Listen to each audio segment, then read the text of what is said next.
Assalamualaikum warahmatullahi ta'ala wabarakatuh. Saya Meliani Putri Dewintasari. Kali ini saya akan membahas tema, yaitu tema bagaimana cara kita berprasangka baik kepada manusia.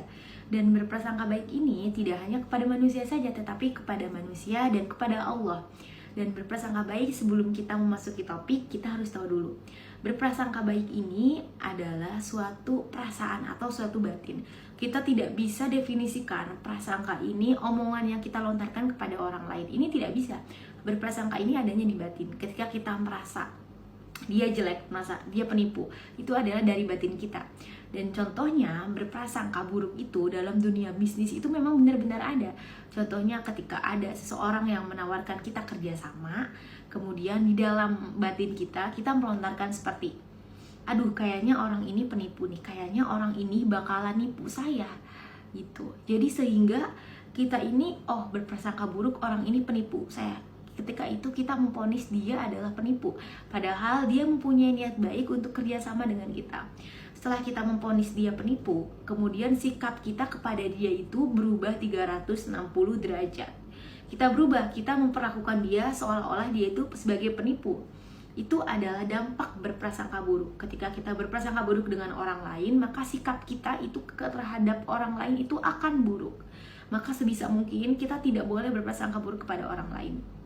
Dan berprasangka buruk ini tidak hanya kepada manusia saja, contohnya kepada Allah.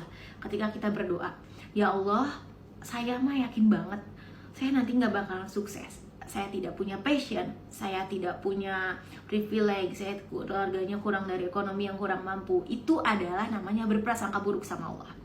Takutnya ketika kita berprasangka buruk, maka Allah akan mengaminkan doa kita. Bagaimana jika itu terjadi? Maka sebisa mungkin kita berdoa sama Allah harus bisa berprasangka baik. Seperti, ya Allah, saya yakin saya nanti 2 tahun yang akan datang saya bisa sukses, saya bisa membuka usaha kuliner, saya bisa menerbitkan buku. Ini adalah contoh dari berdoa kita berprasangka buruk kepada Allah. Ketika berdoa, bagaimana jika doa kita jelek lalu Allah mengaminkan? Maka sebisa mungkin kita harus bisa berprasangka buruk dalam diri kita sendiri.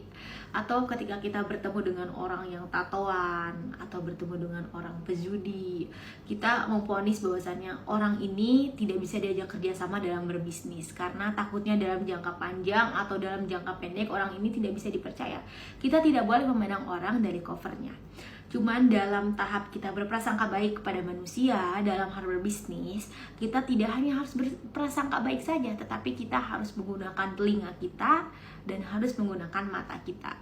Maksudnya bagaimana? Jadi kita menggunakan mata kita dan menggunakan telinga kita, terutama kita menggunakan telinga kita.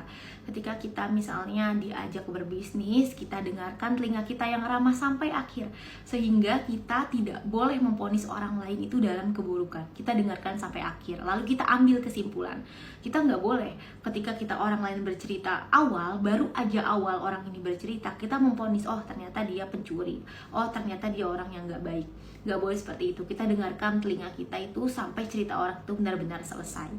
Dan yang kedua itu adalah kita menggunakan mata kita.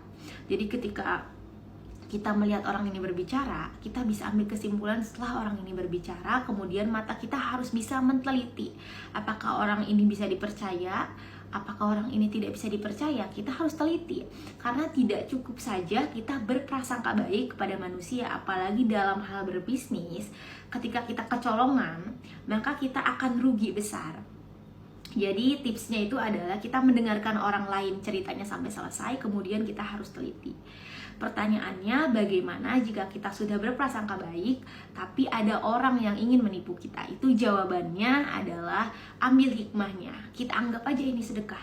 Ketika kita ditipu orang, nggak apa-apa, ini bentuk sedekah aja, kali-kali aku sedekah gitu. Atau enggak, ketika kita ditipu orang, kita berpikir bahwasannya kita harus bisa ambil pelajaran dari kejadian tersebut. Jadi untuk kedepannya kita harus lebih berhati-hati lagi kenapa kita bisa ditipu sama orang, padahal kita udah berprasangka baik. Dan untungnya berprasangka baik itu ketika kita bisa menerapkan dalam kehidupan sehari-hari, maka orang-orang di sekitar kita itu akan mendekati kita.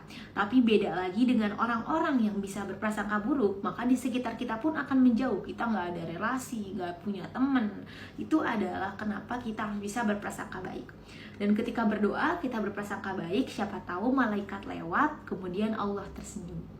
Jadi itu dia, kesimpulannya adalah dalam kehidupan kita itu adalah harus bisa menerapkan prinsip yang mana kita ini harus bisa berprasangka baik, karena itu mempengaruhi kehidupan kita. Jadi untuk bisa di tahap ini kita harus bisa berprasangka baik, kemudian kita harus mendengarkan cerita orang sampai akhir. Tidak boleh kita memvonis seseorang dari luarnya saja. Begitu saja, mohon maaf kurang lebihnya, semoga bermanfaat. Wassalamualaikum warahmatullahi wabarakatuh.